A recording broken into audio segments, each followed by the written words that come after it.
Dear students, स्वागत है आप सभी का एक बार फिर से नवदीप सर के साथ पॉलिटी के इस पार्लियामेंट वाले सेशन में। हम लोगों ने राज्यसभा को समझा, लोकसभा को समझा, क्यों सीटों पर चुनाव होते हैं, क्यों सीटों पर चुनाव नहीं होते हैं, इन सभी चीजों को जाना। आज के इस शानदार और जानदार सेशन में हम लोग चर्चा करने वाले हैं कि कैसे कोई बिल पास होता है, उसमें कौन कौन सी मेजॉरिटीज होती हैं, कौन कौन से मोशन हैं जो लोकसभा और राज्यसभा में लाए जाते हैं, और साथ ही साथ उनका क्या रोल है, वो किस तरह से हमारे लिए जरूरी है। तो चलिए शुरू करते हैं आज के इस सेशन को। और पार्लियामेंट्री कमेटी, पार्लियामेंट्री कमीशंस के बारे में हम लोग कल चर्चा करेंगे, यानी नेक्स्ट डिस्कशन में। देखो दोस्तों, एक बहुत बेसिक सी बात जो मैंने आपको बताई वो ये है कि हमारी जो पार्लियामेंट है, हमारी पार्लियामेंट आर्टिकल 79 के अंदर दी हुई है, जिसके 3 हिस्से हैं और तीनों हिस्से हम लोगों ने डिस्कस किए हैं, जिनमें से एक हिस्सा है प्रेसिडेंट, दूसरा हिस्सा है लोकसभा और तीसरा हिस्सा है राज्यसभा। बाय द वे, जरा आगे बढ़े तो आगे बढ़ते हुए मैंने यहाँ पर कुछ आर्टिकल्स के बारे में लिखा है, जिन आर्टिकल्स को एक बार क्विकली रिवाइज कर लेते हैं ताकि हम समझ पाएं कि उनसे संबंधित क्या फैक्ट्स हैं। आर्टिकल 79 कहता है कॉन्स्टिट्यूशन ऑफ पार्लियामेंट, यानी कि पार्लियामेंट के अंदर लोकसभा, राज्यसभा और प्रेसिडेंट तीनों होते हैं। Composition of the council of states, राज्यों के परिषद। और composition of the council of states कहने का मतलब it is going to talk about the Rajya Sabha, ये राज्यसभा के बारे में बात करता है। और फिर उसके बाद composition of the house of the people which is talking about Lok Sabha, तो ये लोकसभा के बारे में बात करता है। लोकसभा, राज्यसभा और हमारे लोकसभा और राज्यसभा के कार्यकारी प्रमुख, जिन्हें जाना जाता है राष्ट्रपति के नाम से। बहरहाल थोड़ा और आगे बढ़ें तो आर्टिकल 82 कहता है प्रत्येक जनगणना के बाद पुनः समायोजन, और ये बेसिकली बात करना चाहता है डेलिमिटेशन कमीशन की, जिसके बारे में हम लोगों ने ऑलरेडी चर्चा की है। और ये भी जाना है कि डेलिमिटेशन कमीशन यानी कि परिसीमन आयोग, कैसे हर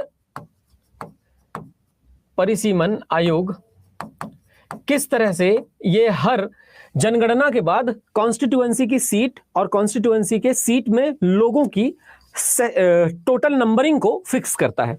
तो ये इंपॉर्टेंट है।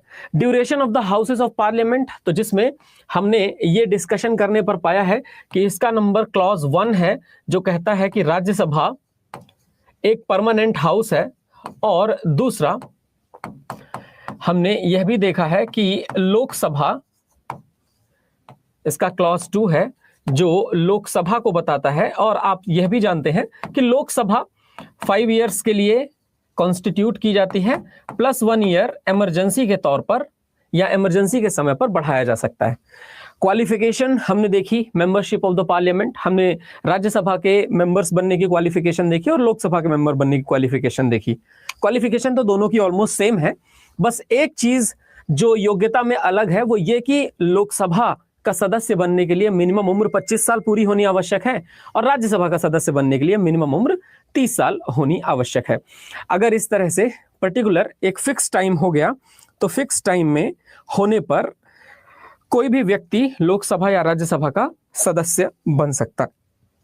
चलिए खैर, सेशंस ऑफ पार्लियामेंट, प्रोरोगेशन और डिसोल्यूशन, संसद के सत्र, उसका सत्रावसान और विघटन, इसके बारे में तो हम जानेंगे, यही आज का हमारा डिस्कशन का टॉपिक भी है। साथ ही साथ सदनों को संबोधित करने और संदेश भेजने का राष्ट्रपति का जो अधिकार होता है और स्पेशल एड्रेस जो प्रेसिडेंट देते हैं वह भी जरूरी और बहुत ही इंपॉर्टेंट। साथ ही साथ right of ministers and attorney general as respect to houses. तो जब हम संवैधानिक पदों को पढ़ना शुरू करते हैं, संवैधानिक पदों में एक पद आता है अटॉर्नी जनरल का। वास्तव में ये भारत सरकार का वकील है। अटॉर्नी जनरल, या जिसे महान्यायवादी कहा जाता है, इसे प्रेसिडेंट नियुक्त करते हैं अंडर आर्टिकल 76 और आर्टिकल 76 के अंडर नियुक्त अटॉर्नी जनरल सरकार का पक्ष किसी भी कोर्ट में जा करके रखता है। तो सरकार के लिए एक ऐसा वकील जो सरकार के पक्ष को रखे वो अटॉर्नी जनरल है। और ऐसा कहा जाएगा कि अटॉर्नी जनरल हमारे लोकसभा की और कैबिनेट की मीटिंग्स भी अटेंड कर सकता है जब जरूरत हो। और साथ ही साथ अटॉर्नी जनरल हमारे भारत में हाईएस्ट लॉ ऑफिस कहा जाता है। तो office of attorney general is the highest law office. ये भारत में सबसे ऊंचा विधि का कार्यालय है। सबसे ऊंचा विधि कार्यालय। यह खास बात है जो हमारे इस पर्टिकुलर अटॉर्नी जनरल के बारे में है। खैर चलिए, अटॉर्नी जनरल की कहानी और इससे जुड़े हुए फैक्ट्स को तो हम जान ही रहे थे। अब जो हमें समझना है वो संसद के अधिकारियों की बात करनी है। संसद में कौन कौन से अधिकारी होते हैं। आर्टिकल 89 बात करता है chairman and deputy chairman of council of states. और हमने ये भी पढ़ा है कि हमारे जब हम आर्टिकल 63 को पढ़ रहे थे उसमें हमारे वाइस प्रेसिडेंट के बारे में लिखा हुआ है। आर्टिकल 63 के बाद आर्टिकल 64 और 65 पढ़ रहे थे हम। आर्टिकल 65 के अंदर हमने ये पढ़ा कि ये प्रावधान है क्योंकि उपराष्ट्रपति की अपनी ड्यूटीज होती हैं। तो आर्टिकल 64 और 65 के अंदर उपराष्ट्रपति की ड्यूटीज दी हुई हैं क्योंकि उपराष्ट्रपति एक समय पर एक ही रोल प्ले कर सकते हैं। पहला रोल तो उनके पास ये है कि वो राज्यसभा के सभापति के रूप में परमानेंटली काम करेंगे, और दूसरा रोल उनके पास यह है कि जब राष्ट्रपति नहीं होंगे तो वो कार्यवाहक राष्ट्रपति के रूप में काम करेंगे। तो चेयरमैन ऑफ राज्यसभा उपराष्ट्रपति ही होते हैं, उनका परमानेंट काम यही है, बस प्रेसिडेंट की अनुपस्थिति में कार्यवाहक प्रेसिडेंट का काम करना या एक्टिंग प्रेसिडेंट का काम करना चेयरमैन का काम होता है, जो कि हमारे उपराष्ट्रपति होते हैं। दूसरा, deputy chairman of council of states. ये जो डेप्यूटी चेयरमैन होता है जिसे हम लोग उपसभापति कहते हैं, ये तो उसी राज्यसभा के सदस्यों में से एक होता है। और जब जब हमारे सभापति कार्यवाहक राष्ट्रपति वाला काम करने के लिए चले जाते हैं तो ऐसी स्थिति में जो डेप्यूटी चेयरमैन है वह चेयरमैन के रूप में काम करने लग जाता है। अब article 90 vacation and resignation and removal office of deputy chairman. चलिए ये तो ठीक है जो है। Power of deputy chairman and other person to perform the duties और एक्ट एज द चेयरमैन, ये सब कहानियां तो मैंने बताया। सभापति या उप सभापति को पद से हटाने का जो प्रस्ताव विचाराधीन हो तो वह अध्यक्षता नहीं करते हैं, आर्टिकल 92 ऐसा कहता है। परंतु ये आर्टिकल उतने महत्वपूर्ण नहीं जितना महत्वपूर्ण आर्टिकल 93 है। 93 इसलिए महत्वपूर्ण है क्योंकि यह बात करता है स्पीकर और डिप्टी स्पीकर के बारे में। आर्टिकल 94 यह बात करता है कि अध्यक्ष और उपाध्यक्ष के पद रिक्त हो तो उनके त्याग पत्र और उनके पद से हटाए जाने का सिस्टम क्या होगा। अब जैसे लोकसभा के स्पीकर को रिजाइन करना है तो लोकसभा के स्पीकर का रिजाइन लोकसभा के डिप्टी स्पीकर को जाएगा, और लोकसभा के डिप्टी स्पीकर को रिजाइन करना है तो वह लोकसभा के स्पीकर को रिजाइन देंगे। तो ये स्पीकर और डिप्टी स्पीकर एक दूसरे को रिजाइन करते हैं लोकसभा में। राज्यसभा में जो डिप्टी स्पीकर होते हैं जिन्हें डिप्टी चेयरमैन कहते हैं, वो डिप्टी चेयरमैन रिजाइन करते हैं चेयरमैन को, बस चेयरमैन अपना रेजिग्नेशन प्रेसिडेंट को देते हैं क्योंकि वो उपराष्ट्रपति हैं। तो उपराष्ट्रपति अपना रिजाइन भी राष्ट्रपति को देगा, अपना रिजाइन वो डिप्टी चेयरमैन को नहीं देगा, क्योंकि वो सिर्फ चेयरमैन नहीं है ना, वो तो देश का उपराष्ट्रपति भी है। वो तो बस ये काम कर रहा है जिस काम को हमने राज्यसभा के सभापति के रूप में बनाया हुआ है। ये हो गया बेसिक। अब चलिए इसी बेसिक के साथ थोड़ा आगे बढ़ते हुए हम आर्टिकल 97 के बारे में बात करते हैं। आर्टिकल 97 बात करता है सभापति एवं उपसभापति इनकी सैलरी और इनके अलाउंसेस के बारे में। और फिर है सेक्रेटेरिएट ऑफ पार्लियामेंट यानी संसद का सचिवालय। और ये बेसिक सी बातें हैं जो हमने रखी हुई हैं। ऑथ और अफर्मेशन बाय मेंबर्स, सदस्यों द्वारा शपथ या परिज्ञान। तो ये ऑथ के बारे में जरूर याद रखिएगा। यहां पर जो शपथ ली जाती है वह शपथ यहां के सदस्यों द्वारा ली जाती है for being the member of the house. जैसे कोई लोकसभा में अभी चुन करके आया है तो वो लोकसभा में चुन करके आया तो लोकसभा के सदस्य होने की शपथ लेगा, ऐसा ये सिस्टम है। खैर आर्टिकल 100 किस बारे में बात करता है? ये बात करता है कि जो वोटिंग है हाउसेस में वो किस तरह से होगी। आर्टिकल 100 ये भी बात करता है कि कोरम क्या होता है। तो वो कोरम, अच्छा ये जो कोरम शब्द है ना,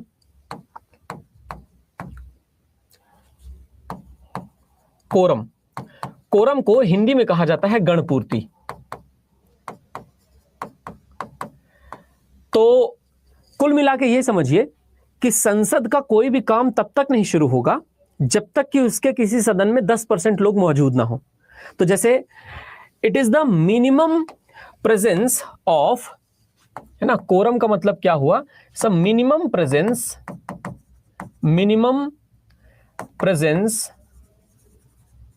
of member of parliaments in house and which is 1/10। 1/10वां हिस्सा, यानी कुल मिला के 10%। तो जैसे मान लीजिए मैं कहूं लोकसभा, तो लोकसभा की टोटल सीट है 550 और 550 गुणे 1/10, तो ये हो जाएगा मिनिमम 55 सदस्य होने चाहिए। ये है कोरम, गणपूर्ति। तब जाकर के लोकसभा की कार्यवाही शुरू होगी। ऐसे ही अगर राज्यसभा की बात की जाए तो आप सभी जानते हैं कि राज्यसभा की टोटल स्ट्रेंथ है 250। तो जब भी कोई काम राज्यसभा में शुरू होने वाला होगा तो आप मान करके चलिए कि मिनिमम 25 सदस्यों की जरूरत होगी, तब जाकर के वो काम, या तब जाकर के राज्यसभा का काम शुरू हो पाएगा। तो कोरम का मतलब होता है minimum presence of MPs in house. सदन में सांसदों की मिनिमम मतलब होता है कम से कम उपस्थिति।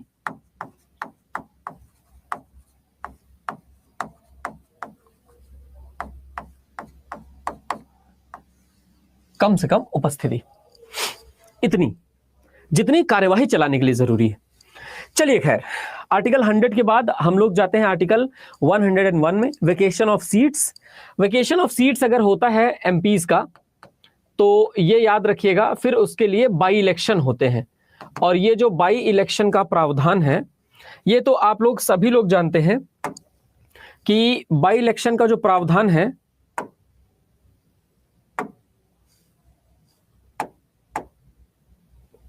वेट अ सेकेंड,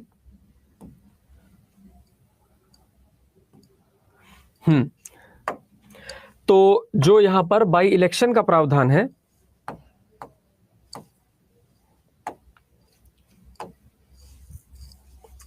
शायद बोर्ड हैंग हुआ है।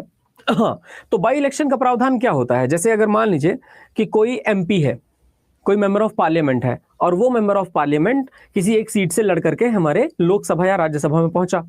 अब लोकसभा या राज्यसभा में पहुंचने के बाद अगर किसी कारणवश उस एमपी की मृत्यु हो गई तो फिर क्या होगा? ऐसी स्थिति में जब एमपी की मृत्यु हो जाती है तो फिर वहां बाई इलेक्शंस होते हैं। और ये जो बाई इलेक्शंस का फंडा है, ये बाई इलेक्शंस का फंडा बिल्कुल सिंपल है, ये आप लोगों को याद रखना है। बाई इलेक्शंस का फंडा सिंपल इस तरह से है कि बाई इलेक्शंस होंगे और फिर उसके बाद उसमें जो भी व्यक्ति को चुनाव जीतने के बाद चुना जाएगा वो सिर्फ मरे हुए व्यक्ति का कार्यकाल पूरा करेगा। मैंने एग्जाम्पल दिया था कि अगर 2024 से 2029 तक हमारी लोकसभा अगली वाली होने वाली है और इसमें किसी सांसद की 2026 में डेथ हो जाए, तो जब उस सीट पर बाई इलेक्शन होगा 2026 से 2029 तक ही वो व्यक्ति उस सीट पर रहेगा, क्योंकि जब नई लोकसभा के चुनाव 2029 में होंगे उस समय पर सारे के सारी सीटों पर चुनाव होंगे, बाई इलेक्शन वाली सीटों पर भी। जो भी जीत करके आता है वो जरूरी नहीं कि 5 साल के लिए ही फिक्स हो, वो सिर्फ उतने समय के लिए आता है जितने समय तक लोकसभा का कार्यकाल है। ये हमारा कहने का मतलब है। डिस्क्वालिफिकेशन ऑफ मेंबरशिप, कुछ भी अयोग्यताएं हो सकती हैं, उसमें कोई बड़ी बात नहीं दोस्तों। आप सभी को पता है कि अगर कोई भी एमपी कोई ऐसा काम करता हुआ पाया गया which is not suppose to be done by the MP, या फिर कोई एमपी ऐसा काम करता हुआ पाया गया, उसके ऊपर आरोप लग गए, तो उसको डिस्क्वालीफाई कर दिया जाता है। और अगर किसी एमपी को डिस्क्वालीफाई किया जाता है तो एमपी को डिस्क्वालीफाई करने पर उसकी क्या क्वेश्चन की डिसीजंस है वो मेनली, जैसे मैं आपको एक एग्जांपल देता हूं। फॉर एग्जांपल 6 मंथ्स अगर कोई मेंबर ऑफ पार्लियामेंट बिना बताए 6 महीने के लिए कोई मेंबर ऑफ पार्लियामेंट यानी कोई भी सांसद अगर बिना बताए छुट्टी पर रहे तो उसकी डिस्क्वालिफिकेशन हो जाएगी। अब 6 मंथ तक छुट्टी पे है, पता ही नहीं चल रहा है, कोई इंफॉर्मेशन ही नहीं है, तो वो डिस्क्वालीफाई हो सकता है। इट्स अ वेरी सिंपल फंडा, वेरी वेरी सिंपल फंडा ना सिर्फ कि यही बल्कि इसके और भी ग्राउंड्स हैं, पर वो और ग्राउंड्स की बातें खैर ठीक है हम लोग करते ही हैं। आते हैं 104, penalty for sitting and voting before making an auth और अफर्मेशन अंडर आर्टिकल 99 और व्हेन नॉट क्वालिफाइड और व्हेन डिस्क्वालिफाइड। अगर कोई व्यक्ति अगर मान लीजिए आर्टिकल 19 के तहत अपने पद की शपथ नहीं लिया है कि हम लोकसभा या राज्यसभा के सदस्य हैं, अगर उस व्यक्ति ने डिस्क्वालीफाई होने के बाद कोई सिटिंग कर ली है लोकसभा या राज्यसभा में, या उसने वोटिंग कर दी है, तो ऐसे में उसके ऊपर पेनल्टी लग सकती है। अब आता है संसद की शक्तियां, संसद के विशेषाधिकार और संसद की प्रतिरक्षाएं। ये हमारे लिए संसद के अंदर की जरूरी चीजें हैं। जैसे देखिए, संसद के सदनों, उनके सदस्यों और उनकी समितियों की शक्तियां, विशेषाधिकार वगैरह। तो जो संसद की समितियां होती हैं, जैसे एस्टिमेट्स कमेटी होती है, प्राक्कलन समिति, पब्लिक अकाउंट कमेटी होती है, लोक लेखा समिति, इन समितियों के बारे में हम अगले लेक्चर में पढ़ेंगे जब पार्लियामेंट्री कमेटीज और कमीशंस के बारे में जानेंगे। परंतु संसद के ही सदस्य मिलकर के इन कमेटीज का फॉर्मेशन करते हैं और संसद के ही सदस्य इन कमेटीज में प्रॉपरली फंक्शन करते हैं। जैसे जो हमारे लोकसभा और राज्यसभा के मेंबर्स हैं, उनकी सैलरी और उनके अलाउंसेस कहां से आएंगे?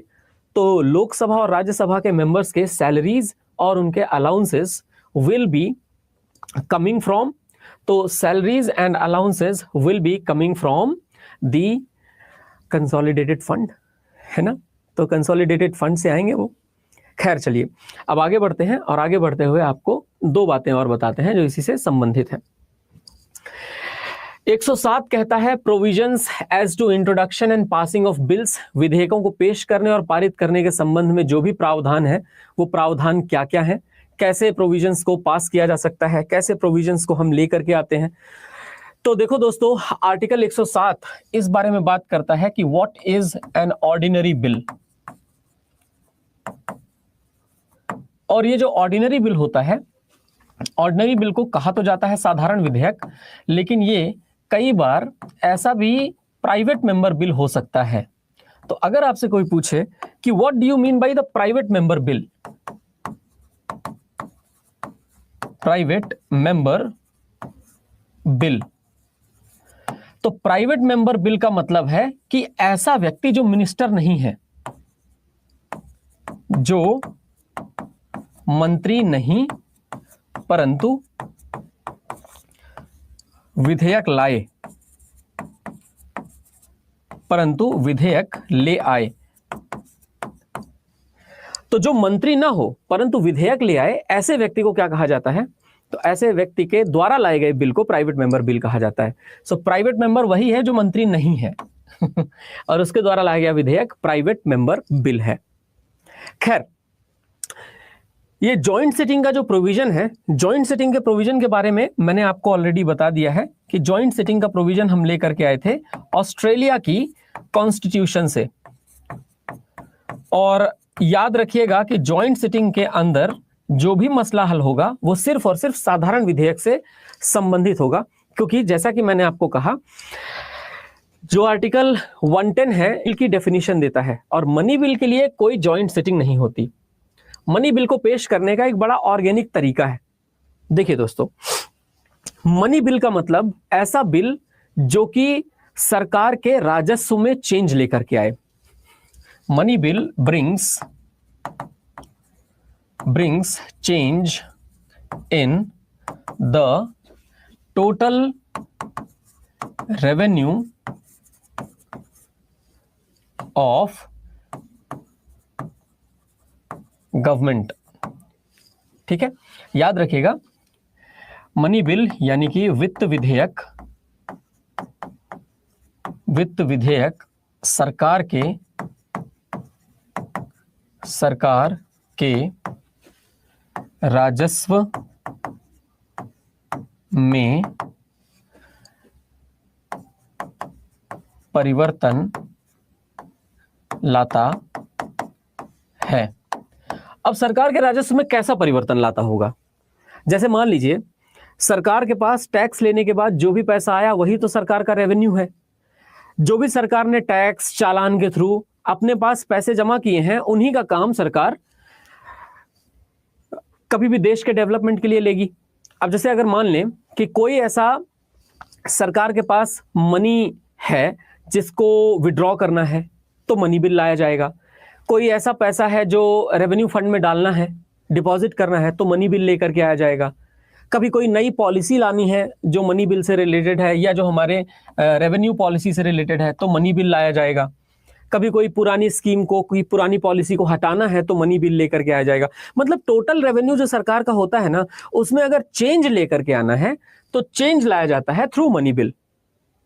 अब इसका एक बड़ा ऑर्गेनिक तरीका है, जिस ऑर्गेनिक तरीके को आप ने डेफिनेटली जानना चाहिए। मैं आपको बताता हूं, जब मनी बिल प्रोसीजर जो है मनी बिल का, कि कैसे मनी बिल को लाया जाएगा,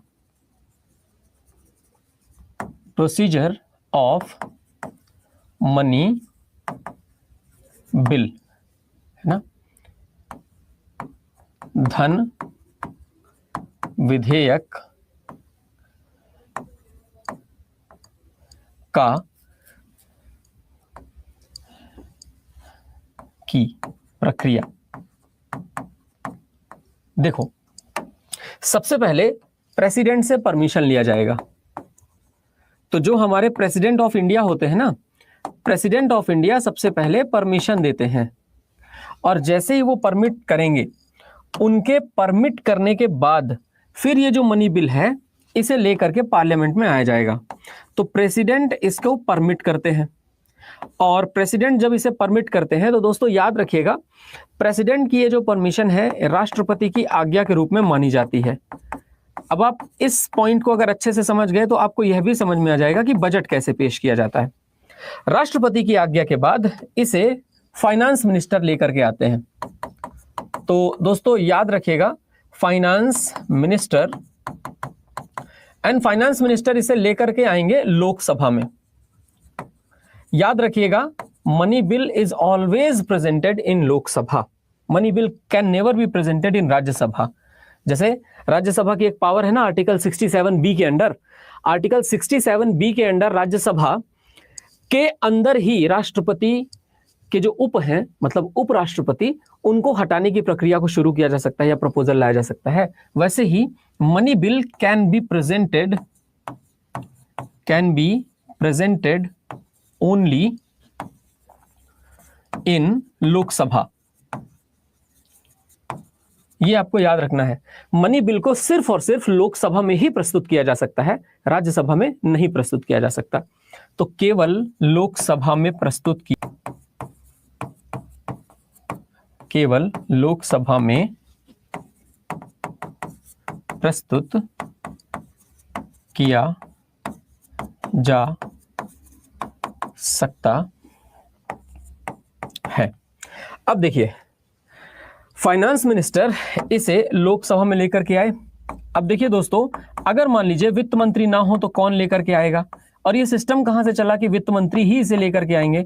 तो देखिए, ये कहीं लिखा नहीं हुआ है, लेकिन ये व्यवहारिक है।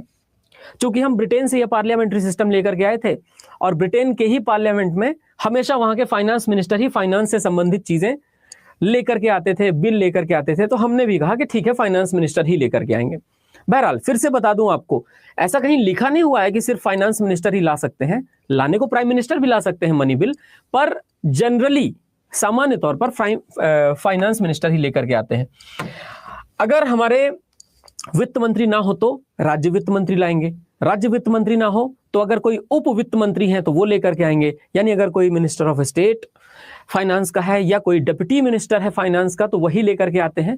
और अगर मान लीजिए ऐसी स्थिति हो कि कोई ना हो तो फाइनेंस सेक्रेटरी भी लेकर के आ सकते हैं स्पेशल, और अगर फाइनेंस सेक्रेटरी भी ना हो तो फिर प्राइम मिनिस्टर जिसे कह दे वही लेके आ सकता है है ना।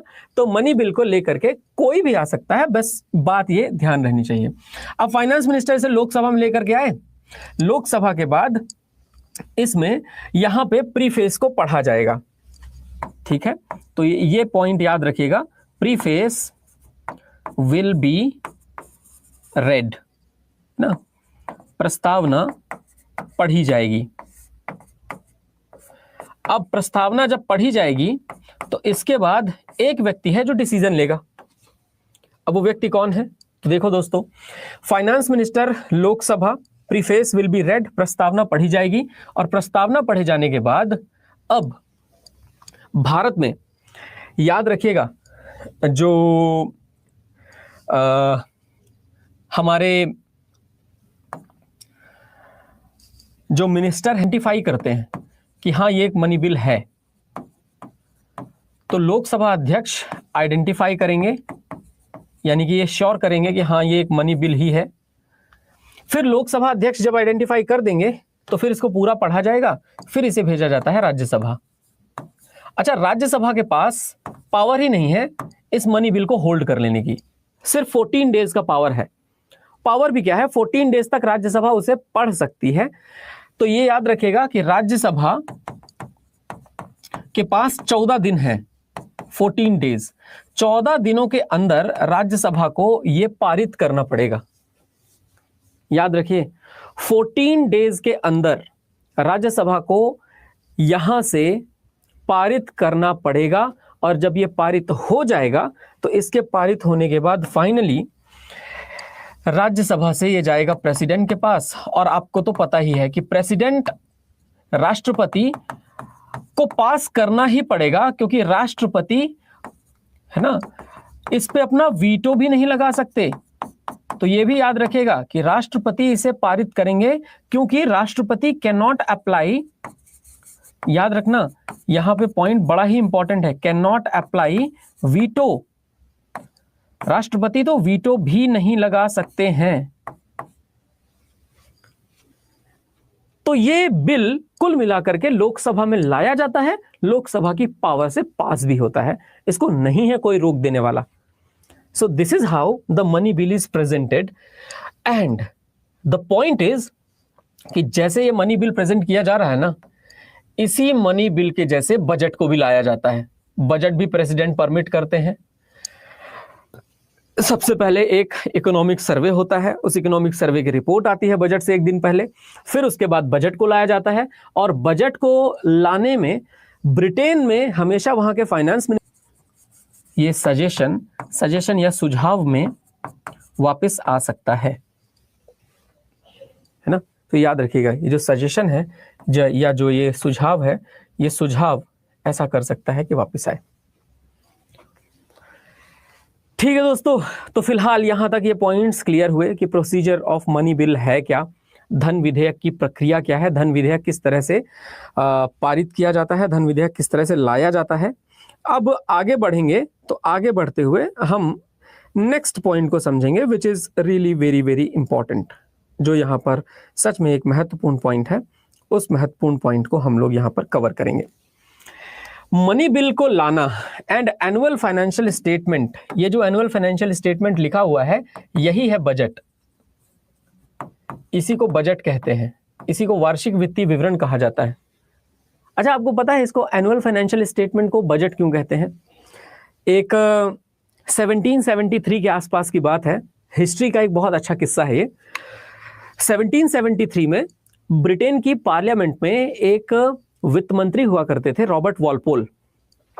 तो वो ब्राउन कलर के लेदर बैग में बजट लेकर के आते थे।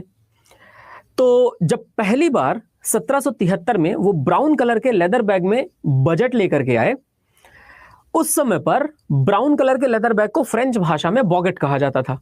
हालांकि उस ब्राउन कलर के लेदर बैग के अंदर तो एनुअल फाइनेंशियल स्टेटमेंट ही था, वार्षिक वित्तीय विवरण, लेकिन चूंकि वो ब्राउन कलर के लेदर बैग में लाए थे, फ्रेंच भाषा में जिसे बॉगेट कहा जाता है, लोगों ने वहां से पिक कर लिया वर्ड बॉगेट बॉगेट, और वो बॉगेट बॉगेट फिर बाद में बजट ही कहलाया। तो बॉगेट से ये बजट निकला है, and budget is a French term. ये याद रखिएगा, French term means which means brown colour leather bag, brown coloured leather bag. यह एक खास बात है, इसके बारे में इतिहास हमसे क्वेश्चन पूछता है। तो कभी आपसे पूछा जाए कि बताइए बजट का मतलब क्या होता है, तो वैसे तो वार्षिक वित्तीय विवरण होता है बजट का मतलब, पर दूसरी बात यह भी याद रखनी है कि यह है ब्राउन कलर के लेदर बैग के वजह से बजट कहा जाता है। खैर, पार्लियामेंट किस तरह से काम करती है, अप्रोप्रिएशन बिल्स, विनियोग विधेयक कैसे लाए जाते हैं, ठीक है, सप्लीमेंट्री एडिशनल एक्सेस ग्रांट्स क्या होते हैं, आर्टिकल 116 कहता है votes on account, votes of credit and exceptional grants. ये जो सरकार के खर्चे हैं ना, वो सरकार के खर्चों की बात कर रहे हैं। जैसे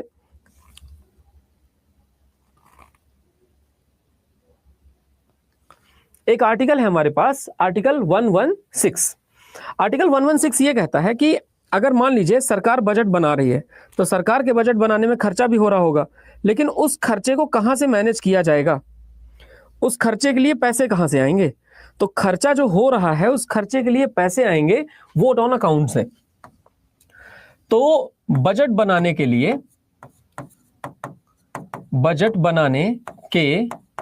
लिए खर्च यहां से मैनेज किया जाता है। अरे और तो और, अगर मान लीजिए किसी एक छोटे से सेक्टर को बजट देना है, किसी एक छोटे से सेक्टर को अचानक से फंड्स की जरूरत है, तो वोट्स ऑन अकाउंट के माध्यम से उन्हें फंड्स दे दिए जाते हैं। एक बहुत सिंपल प्रोसीजर है, इसे वोट ऑन अकाउंट कहते हैं। ठीक, नॉर्मल है, ये बिल लाया जाएगा और वोट ऑन अकाउंट के तहत उन्हें फंड दे दिए जाएंगे। तो खर्च, फाइनेंशियल बिल्स जो होते हैं, वित्त विधेयक, वह अलग ही हैं। तो खैर चलिए, यहां पर मैंने जो ये समझाया था ये प्रोसीजर ऑफ मनी बिल था। धन विधेयक जिसको हमने कहा, यहां पे मैंने गलती से वित्त विधेयक लिख दिया था, तो इसको प्लीज धन विधेयक कर लीजिएगा। मुझे लग ही रहा था अभी बताते हुए कि कोई एक पॉइंट है जहां पर मैंने गलती से एक गलत लिख दिया है। खैर, मनी बिल को धन विधेयक कहते हैं, फाइनेंस बिल को वित्त विधेयक कहते हैं। चलिए दोस्तों, तो वित्तीय मामलों में जो प्रक्रिया है, वित्तीय मामलों में प्रक्रिया इस तरह से है संसद की अगली प्रक्रिया को हम समझते हैं, वो है सामान्य प्रक्रिया, जैसे रूल्स ऑफ प्रोसीजर है ना। तो जो कमेटी होती है संसद की, committee on rules of procedure, उस कमेटी को भी चलाने का काम वैसे तो हमारे देश के इस संसद के प्रमुख ही करते हैं, जो कि लोकसभा के स्पीकर होते हैं, परंतु कानून का विनियमन, संसद में प्रयोग की जाने वाली भाषा, संसद में जो प्रयोग की जाने वाली भाषा है वो या तो हिंदी है और या फिर अंग्रेजी है। हिंदी या इंग्लिश में ही संसद में बोलेंगे, कोई रीजनल लैंग्वेज नहीं चलती वहां। राज्यों की जो विधानसभाएं हैं, जैसे बंगाल की विधानसभा है, वहां बंगाली बोली जा सकती है। आंध्र प्रदेश की विधानसभा में तेलुगु बोली जा सकती है। तमिलनाडु की विधानसभा में तमिल बोल सकते हैं। मलयालम बोली जा सकती है केरल की विधानसभा में। पर ये सिर्फ और सिर्फ वहीं तक सीमित है जहां की हम बात कर रहे हैं रीजनलिज्म। जब देश की पार्लियामेंट में, यानी कि देश की संसद में बोला जाएगा, तो या तो हिंदी और या तो अंग्रेजी भाषा का इस्तेमाल किया जाएगा। तो हिंदी या अंग्रेजी, हिंदी या अंग्रेजी, इंग्लिश। चलिए खैर आगे बढ़ते हैं।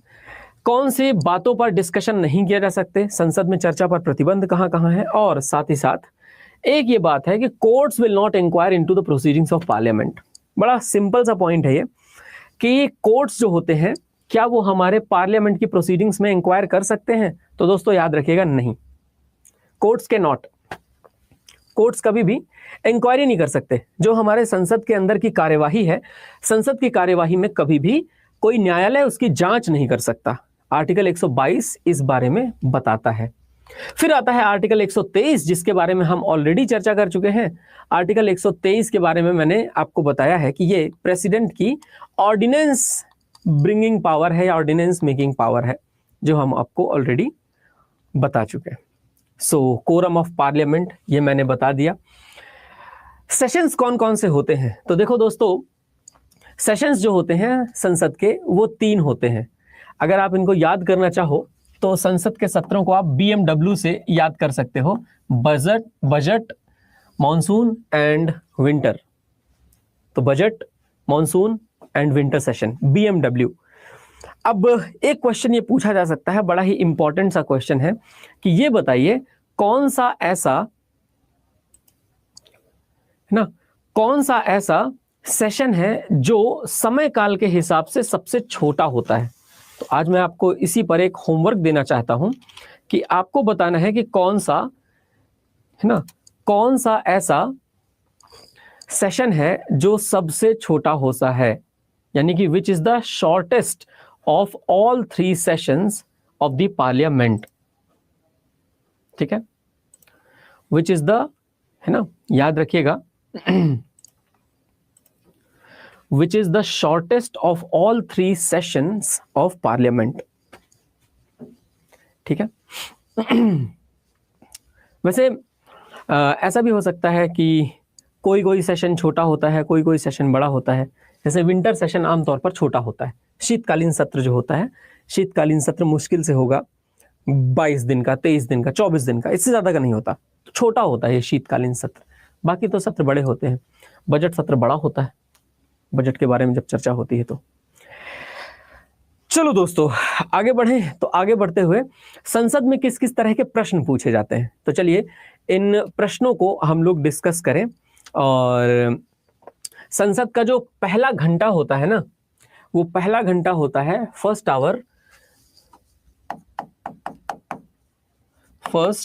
आवर, यानी कि पहला घंटा। और ये पहला घंटा ही होता है हमारी संसद का, जिसे कहते हैं क्वेश्चन आवर।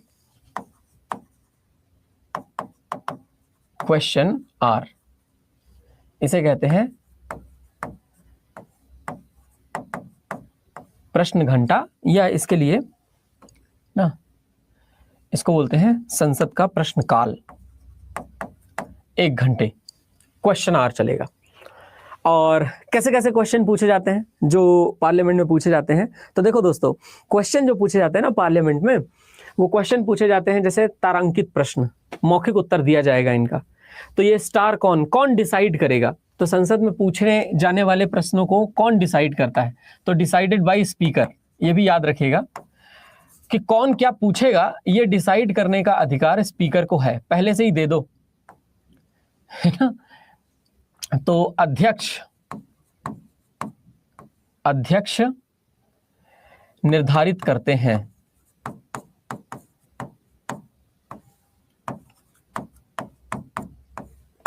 अध्यक्ष निर्धारित करेंगे कि कौन क्या क्वेश्चन पूछेगा। अब जैसा कि मैंने कहा, it is decided by speaker. तो पहला स्टार्ट क्वेश्चन है तो इसके मौखिक उत्तर दिए जाएंगे, अनस्टार्ट क्वेश्चन जो है इनके लिखित उत्तर दिए जाएंगे, और शॉर्ट नोटिस क्वेश्चन जो होते हैं छोटे से नोटिस दे करके और फिर क्वेश्चन हो तो वो भी ओरल आंसर दिए जाते हैं। जैसे संसद के बीच में एक टाइम होता है, संसद के बीच में एक टाइम होता है जिसे हम लोग कहते हैं 0 आवर। 0 आवर इसे कहते हैं शून्यकाल, और ये बीच में होता है। और आपको पता है, इतने सारे हम पूरे संविधान के प्रोविजन को पढ़ रहे हैं, एक संविधान का प्रोसीजर जो हमने खुद से अपने अंडर रखा है वो है शून्यकाल। मतलब जितना भी संविधान है हमारा, वो सब हम बाहर से कहीं ना कहीं किसी न किसी संविधान से लेकर के आए हैं ना, सारे प्रोसीजर, सारी प्रोसीडिंग्स को। लेकिन एक यही बात है शून्यकाल वाली, जो हम खुद से लेकर के आए। तो बीच में लंच के टाइम के आसपास ये शून्यकाल होता है। इस समय पर क्वेश्चंस प्रिपेयर किए जाते हैं। तो जो क्वेश्चन पूछे जाने हैं उन क्वेश्चन की प्रिपरेशन की जा सकती है। तो क्वेश्चन प्रिपरेशन,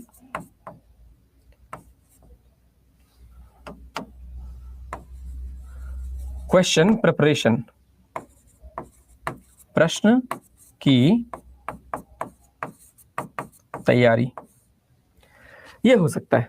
ठीक है, तो अगर मान लीजिए आपको यहां सामने क्वेश्चन पूछा भी जाता है, what is done in the 0 hour of the parliament, तो आप बताइएगा कि मेंबर ऑफ पार्लियामेंट कोई भी अर्जेंट पब्लिक इंपॉर्टेंस का मुद्दा भी उठा सकते हैं। और है ना, बस यही है कि 0 आवर में जब भी कोई अर्जेंट, है ना, कोई अर्जेंट पब्लिक इंपॉर्टेंस का मुद्दा आएगा, अर्जेंट पब्लिक इंपॉर्टेंस, है ना, सो लोक महत्व के किसी मुद्दे को उठाया जा सकता है।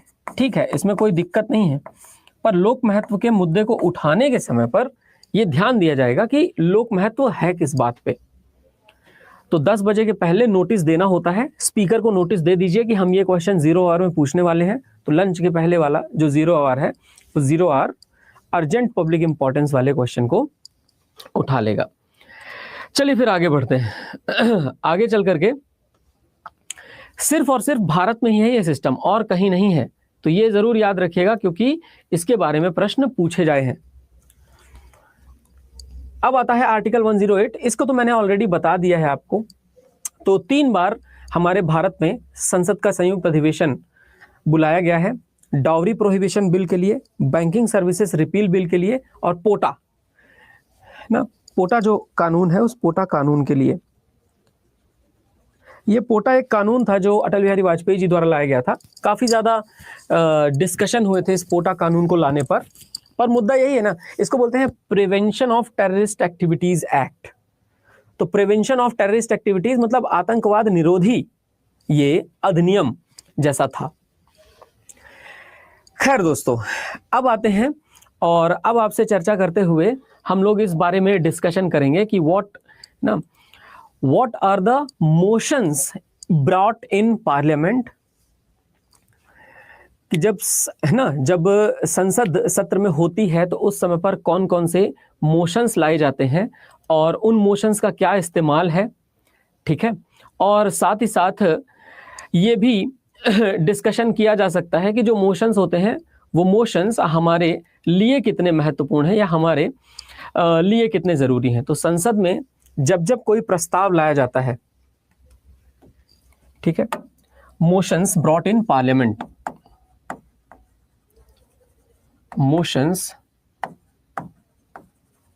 ब्रॉट इन पार्लियामेंट,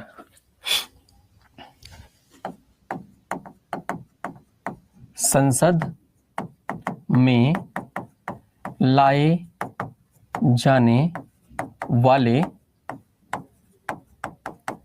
प्रस्ताव। और संसद में लाए जाने वाले प्रस्ताव कौन कौन से होंगे? तो सबसे पहले जो संसद में एक प्रस्ताव लाया जाता है उसे समझने की कोशिश, मतलब संसद के प्रस्ताव होते ही ऐसे हैं और संसद के प्रस्ताव बड़े बढ़िया से होते हैं। मोशन क्यों लाया जाता है? मोशन का एकदम सिंपल सा फंडा है और प्राइमरी पर्पस होते हैं उनके। जैसे एक मोशन होता है जिसे कहते हैं no confidence motion. Number 1, no confidence motion. No confidence motion का मतलब हो गया कि सरकार के खिलाफ अविश्वास प्रस्ताव लाया जाए। अच्छा, अविश्वास प्रस्ताव लाने का मतलब यह है कि सरकार गिराने की कोशिश की जा रही है। जैसे होता क्या है कि मान लीजिए हम अभी की बात करें, हमारे पार्लियामेंट में बी पार्टी की 272 से ज्यादा सीटें हैं। अब सी पार्टी अगर उनके खिलाफ अविश्वास प्रस्ताव लाती है तो सी पार्टी के पास 272 से ज्यादा सीटें होंगी तो सरकार को रिजाइन करना पड़ जाएगा। सरकार अगर 272 से ज्यादा सीटें लेकर के बैठी है तो अविश्वास प्रस्ताव लाने का कोई लॉजिक नहीं बनता। तो lack of faith in the council of ministers, lack of faith in the council of ministers, इसके लिए लाया जाता है ये, ठीक है, कि हमें काउंसिल ऑफ मिनिस्टर्स पे विश्वास नहीं है। पर वो विश्वास नहीं है तो माना कब जाएगा? माना तो तभी जाएगा जब ये पारित हो, और पारित तभी होगा जब मेजॉरिटी होगी। दूसरे तरह का प्रस्ताव होता है दोस्तों, दूसरे तरह का प्रस्ताव जिसे हम लोग सामान्य भाषा में कहते हैं मोशन ऑफ थैंक्स, ठीक है, मोशन ऑफ थैंक्स। इसे कहते हैं दोस्तों धन्यवाद प्रस्ताव। ये आपने सुना ही नहीं होगा, अगर सुना भी होगा तो ये सामान्य तौर पर हम लोग कम पढ़ते हैं इसको, फिर भी बता देता हूं धन्यवाद प्रस्ताव लाया क्यों जाता है। देखो दोस्तों, अगर मान लीजिए किसी व्यक्ति ने कोई बहुत बढ़िया एड्रेस दिया है, ठीक है, प्रेसिडेंट ने कोई एक बहुत बढ़िया एड्रेस दिया, प्रेसिडेंट एड्रेस, और अब आप प्रेसिडेंट एड्रेस को थैंक यू कहना चाहते हो तो थैंक यू का प्रस्ताव लेकर के आया जा सकता है। इट्स मोशन ऑफ थैंक्स धन्यवाद प्रस्ताव। तो ये जो धन्यवाद प्रस्ताव है, ये धन्यवाद प्रस्ताव प्रेसिडेंट के राष्ट्रपति के अभिभाषण के लिए लाया जाता है, राष्ट्रपति के अभिभाषण के लिए, ठीक है। चलिए देखो, इसके अलावा अगला जो पॉइंट है वो पॉइंट इंपॉर्टेंट है। थर्ड, एक आता है जिसे कहते हैं adjournment motion.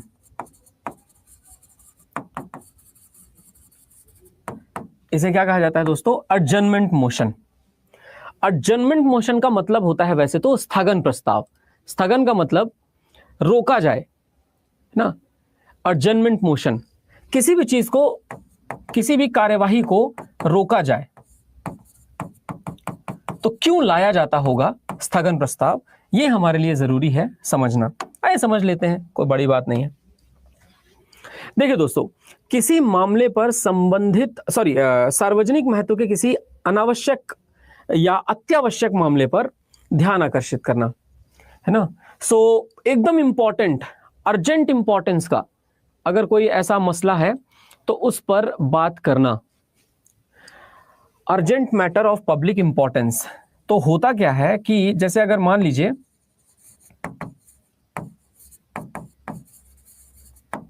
Public importance,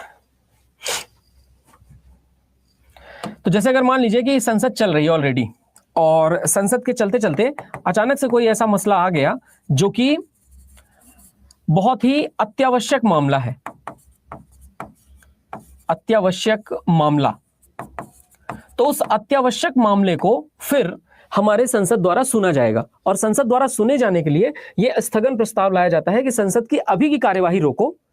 adjournment कौन लेकर के आएगा? देखो दोस्तों, संसद को एडजर्न करने का, प्रोरोग करने का, प्रोरोग का मतलब भी स्थगित कर देना, एडजर्न का मतलब भी स्थगित कर देना। पर एडजर्न इसलिए किया जाता है क्योंकि कोई इंपॉर्टेंट काम होगा, या फिर हो सकता है कई बार कियोस बन जाता है, मच्छी मार्केट सिचुएशन बन जाती है संसद में, तो एडजर्न कर दिया जाता है कि the court is adjourn, the parliament is adjourn by the chairman और the Lok Sabha speaker to respective Rajya Sabha and Lok Sabha. लेकिन स्थगन प्रस्ताव भैया लाइए, और उसके बाद कोई बहुत ज्यादा जरूरी मामला है तो उसको डिस्कस कीजिए, है ना। कॉल अटेंशन मोशन होता है एक, ये सब बढ़िया बढ़िया प्रस्ताव हैं ये। कॉल अटेंशन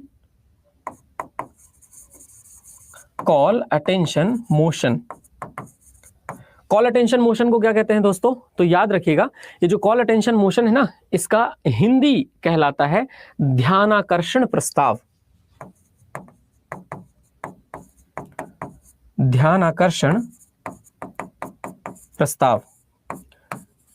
और ये जो ध्यानाकर्षण प्रस्ताव है, किसी मामले पर संबंधित मंत्री का ध्यान आकर्षित करना, है ना, attention of the concerned minister. तो कोई भी मिनिस्टर है उनका ध्यान आकर्षित करने के लिए, अटेंशन ऑफ कंसर्न्ड मिनिस्टर, संबंधित मंत्री का ध्यान आकर्षित करना।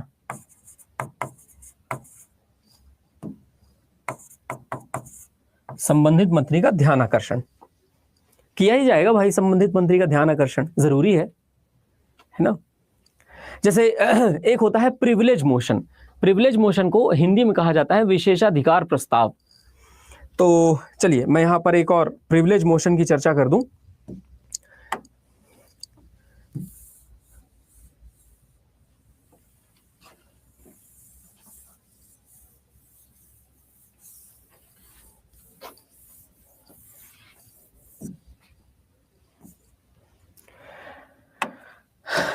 नंबर 5 है जिसे कहा जाता है प्रिविलेज मोशन, है ना। प्रिविलेज मोशन, प्रिविलेज मोशन को हमने क्या कहा? हमने कहा इसे विशेषाधिकार प्रस्ताव। तो ये संसद का वैसे विशेषाधिकार होता है, और उस संसद के विशेषाधिकार के हिसाब से ये काम चलता है। तो विशेष अधिकार प्रस्ताव, विशेषाधिकार प्रस्ताव क्या होता है? विशेषाधिकार ऑनेस्टली बताएं, जैसे अगर मान लीजिए किसी भी एक सांसद के विशेष अधिकारों का जब उल्लंघन हो रहा हो, to address the breach of a privilege of an MP, to address the breach of privilege of an MP, किसी मेंबर ऑफ पार्लियामेंट के या किसी सांसद के, दोस्तों ये पॉइंट यहां पे ध्यान रखना है, सांसद के विशेषाधिकार के उल्लंघन को संबोधित करने के लिए, सांसद के विशेषाधिकार के उल्लंघन को संबोधित करने के लिए, उल्लंघन को संबोधित करने के लिए। और फिर जो अंतिम मोशन है जो हमारी संसद में लाया जाता है उसे कहते हैं कट मोशन। कट मोशन का मतलब होता है कटौती प्रस्ताव। और कट मोशन जो होते हैं ना, कट मोशन कई अलग अलग तरह के होते हैं। क्लोजर वगैरह जो होते हैं वो अलग तरह के होते हैं। तो देखो दोस्तों, अगला जो पॉइंट है, अगला 6वां पॉइंट, वो है कट मोशन। सरकार के द्वारा अनुदान में कटौती मांगना, कटौती प्रस्ताव कि सरकार यहां क्यों खर्चा कर रही है, सरकार को नहीं करना चाहिए, ऐसे टाइप के तो ऐसे टाइप के अगर कोई भी लेकर के आए जाते हैं किसी भी तरीके का demand, so to oppose the demand for grants, to oppose the demand for grants made by government, है ना। तो सरकार जो है, सरकार जब कोई भी ऐसा एक प्रस्ताव लेकर के आती है to oppose the demand of grants made by government, तो उसका यहां पर सिस्टम रखा जाता है। तो that is called the cut motion.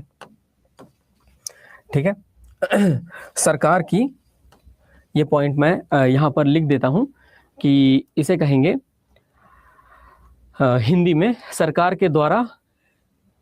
द्वारा की गई अनुदान की मांग का विरोध। सरकार द्वारा की गई अनुदान की मांग का विरोध।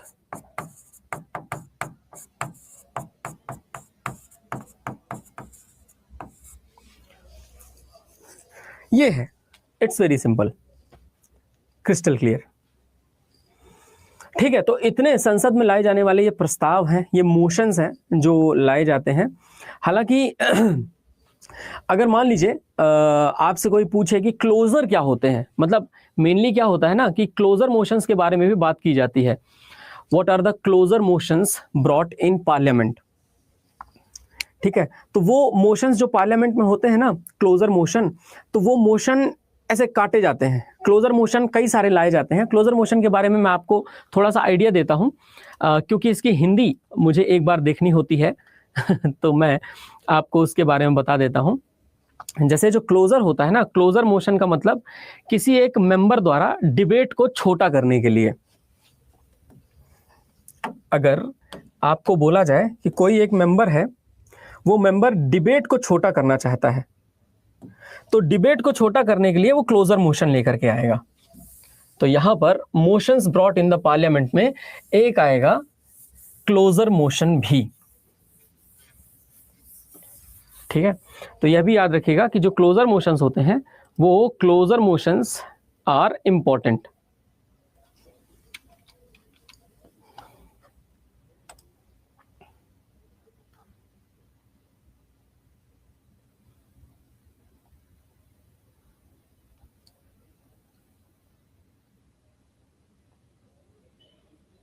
ठीक है, इसे संवरक प्रस्ताव कहते हैं हिंदी में। और देखो दोस्तों यहां पर हमारा पॉइंट आता है क्लोजर मोशन, संवरक प्रस्ताव। क्लोजर मोशन प्रस्ताव लाए जाते हैं। 4 तरीके के संवरक प्रस्ताव होते हैं। सबसे पहला होता है जिसे कहते हैं सिंपल क्लोजर। अच्छा, लाया क्यों जाता है? To cut short any debate, to cut short any debate. चर्चा को समाप्त करने के लिए, तो चर्चा को समाप्त करने के लिए to cut short in debate this संवरक प्रस्ताव या फिर ये जो मोजर क्लोजर है ये लाया जाता है। तो इसमें सबसे पहले सबसे पहला पॉइंट ये है कि क्लोजर मोशन में सबसे पहला होता है जिसे कहते हैं हम लोग सिंपल क्लोजर। सिंपल क्लोजर का मतलब हो गया साधारण, ठीक है। तो सिंपल क्लोजर, साधारण संवरक जो प्रस्ताव होता है, इस प्रस्ताव के तहत कोई भी मेंबर जब कोई मैटर ऐसा उठाने की कोशिश करता है जो ऑलरेडी बहुत ज्यादा डिस्कस किया जा चुका है, तो उसको रोकने के लिए, तो ये तो एक पॉइंट हो गया हमारे पास कि सिंपल क्लोजर है, साधारण संवरक है। फिर उसके बाद दूसरा पॉइंट होता है जिसे कहते हैं closure by compartments. Closure by compartments. तो क्लोजर बाय कंपार्टमेंट्स में जैसे कोई एक डिबेट चल रही है, उस डिबेट के किसी एक हिस्से को, ठीक है, कोई एक बिल है मान लीजिए, और कोई बिल है वो बहुत लेंदी है, 3 पार्ट में वो बिल है, जैसे लैंड एक्विजिशन बिल आया। अब लैंड एक्विजिशन बिल 3 पार्ट में है, तो उस 3 पार्ट में जो उसके पार्ट्स होंगे, उन पार्ट्स को समझाने के लिए, उन पार्ट्स के एक हिस्से को कट शॉर्ट कर देने के लिए क्लोजर बाय कंपार्टमेंट, ठीक है। ये डिबेट जो होता है ना, ये whole and entire part is put to vote, पूरे पार्ट को वोट पे रख देते हैं। अच्छा, तीसरा होता है कंगारू क्लोजर कहते हैं इसे, है ना, kangaroo closure. Kangaroo meaning clauses होंगे, उनको स्किप कर दिया जाएगा। तो कंपार्टमेंट में अलग अलग हिस्सों में तोड़ के उन पर चर्चा की जाएगी। कंगारू में एक कंपार्टमेंट को छोड़ के दूसरे कंपार्टमेंट में उचक के पहुंच जाएंगे, तीसरे कंपार्टमेंट से चौथे कंपार्टमेंट में उचक के पहुंच जाएंगे, ये करते हैं। और चौथा वाला क्लोजर सबसे ज्यादा शानदार है, जिसको कहते हैं हम लोग गिलेटिन क्लोजर, ठीक है। इसे गिलेटिन क्लोजर के नाम से जाना जाता है। और ये जो गिलेटिन क्लोजर है, गिलेटिन वास्तव में एक तलवार हुआ करती थी। आप लोगों ने देखा होगा कि यूरोप में जब किसी को सजा दिया जाता था, तो उसके दोनों हाथों को ऐसे बांध करके उसका सिर ऐसे रख दिया जाता था, और फिर एक तलवार है जो उसके सिर पर गिरती थी आकर के, उस तलवार को गिलेटिन कहते हैं। तो जब किसी डिबेट को ऑन द स्पॉट समाप्त कर देना हो, ठीक है, जब, है ना, वेस्ट हो रहा हो टाइम, जबरदस्ती कोई अनडिस्कस्ड क्लॉज आ गया हो, उस क्लॉज को वहीं पर खत्म कर देना, कट शॉर्ट, गिलेटिन, मतलब सीधे वो तलवार गिरेगी, बात समाप्त हो जाएगी। So this is how the things are managed. तो संसद में इस तरह से प्रस्ताव लाए जाते हैं। इनमें से simple closure, closure by compartment, kangaroo closure, guillotine closure, ये अलग अलग 4 तरह के क्लोजर मोशंस होते हैं। और ये क्लोजर मोशंस संसदीय कार्यवाही के साधन के रूप में जाने जाते हैं, तो यह भी याद रखिएगा, ठीक। और जैसा कि मैंने कहा था, राष्ट्रपति सम्मन करते हैं हमारे संसद को। तो एक तो होता है राष्ट्रपति द्वारा सम्मन भेजना, बैठक बुलाना। फिर दूसरा होता है एडजर्नमेंट। तो एडजर्नमेंट क्या होता है कि एडजर्नमेंट लोकसभा में किसी अनावश्यक बाधा की वजह से उसको रोक देना, या फिर कोई एक डिस्कशन को लाने के लिए एडजर्नमेंट किया जाता है। एडजर्नमेंट एक होता है एडजर्नमेंट मोशन, तो वो एडजर्नमेंट में बता दिया जाता है कितने समय के लिए रोकी गई है लोकसभा। और एक होता है adjournment sine die. Adjournment sine die का मतलब कि कितने समय के लिए रोकी गई नहीं पता, अगली बार बुलाएंगे तो बताएंगे, तो उसको एडजर्नमेंट साइन डाइन बोलते हैं। और फिर आता है प्रोरोगेशन। प्रोरोगेशन करते हैं राष्ट्रपति। तो राष्ट्रपति क्या है, सत्रावसान की सूचना कर देते हैं। प्रोरोग करने का मतलब फिर हम बताएंगे कब। तो एडजर्नमेंट साइन डाइन लोकसभा के स्पीकर द्वारा किया जाता है, अनिश्चित काल के लिए स्थगन, और सत्रावसान किया जाता है, प्रोरोगेशन किया जाता है राष्ट्रपति के द्वारा। और क्वेश्चन आवर का डिस्कशन हमने ऑलरेडी किया है, तारांकित, अतारांकित और लघु सूचना प्रश्न। शून्यकाल बताया है आपको। लेम डक सेशन भी होता है। निर्गामी सत्र नई लोकसभा के निर्वाचित होने के बाद पुरानी लोकसभा का अंतिम सत्र निर्गामी सत्र कहलाता है, जिसे कहते हैं लेम डक सेशन। तो ये सारी की सारी बातें हम लोगों ने पार्लियामेंट के बारे में पूरी की हैं।